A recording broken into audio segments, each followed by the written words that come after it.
Assalamualaikum warahmatullahi wabarakatuh. Berjumpa lagi kita dalam channel saya. Sekejap Hari ini hari Rabu 18 hari bulan September 2024 Masehi bersama dengan 14 Rabiul Awal 1446 Hijriah. Okey, sekarang ni pukul 5.46 petang. Seperti biasa, video dari report lah. Sebab ambat lagi saya nak balik. Malam pula nanti jadi kalut pula nak buat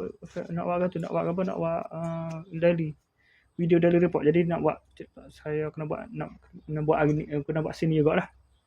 Sebab saya balik ni tak ada gapo dah lagi pun. Tak ada gapo dah kalau balik pun. Maknanya balik pun. Jadi panjang banyak buat waktu lah, banyak bermasa tu untuk cerita pasal apa yang saya buat hari ni. Moga tak penting dah. Moga baru klik biasa tak ada buat gapo dah. Lepas tu malam ni aktiviti rutin lah.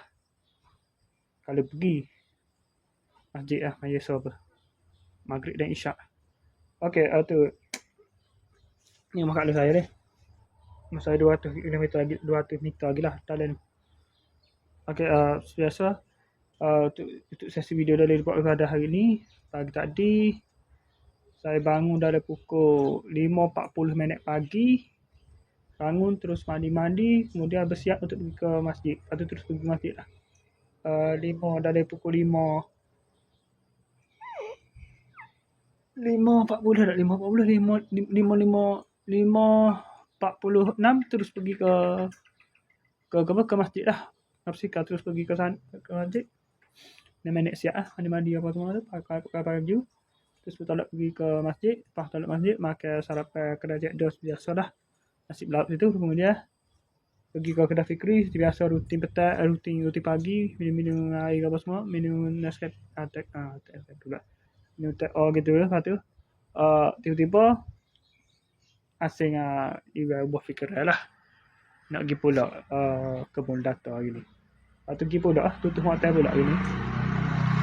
Kerja saya tu perlu kutip gitu dah. Tu dia tutup.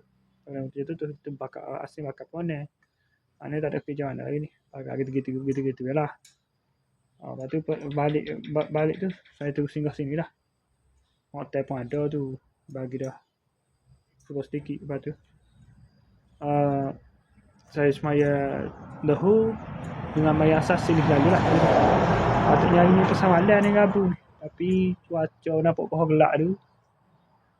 Ajak lagi tak di tapi duk mikir modal tak tebal mana nak pergi pesamalan kan. Lepas tu tak pergi pesamalan lah. Pakai tak jadi dah ni. Lewat dah ni. Dah lagi tak tegak. Tak ada malah pula dah serah. Lepas tu saat ni tu baru saya terfikir nak buat video daily report awal. Okey, sekali itu saja untuk sesi video daily report kita untuk hari ini. Assalamualaikum. Jumpa lagi.